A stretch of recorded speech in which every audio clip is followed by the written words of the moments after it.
Hi everyone. আজকে বিকেলের আকাশটা বেশ ভালো মেঘলা হয়ে রয়েছে, সুন্দর লাগছে দেখতে।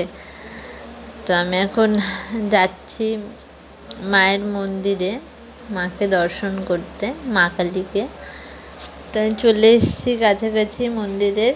দেখো কত দোকান এখানে, এই জায়গাটা অনেক দোকানপাট রয়েছে, বেশ জমজমাট লাগে, মেলা মেলা ভাব। তো আমি এখানে ভোলে বাবাকে ধূপকাঠি দেখাচ্ছিলাম।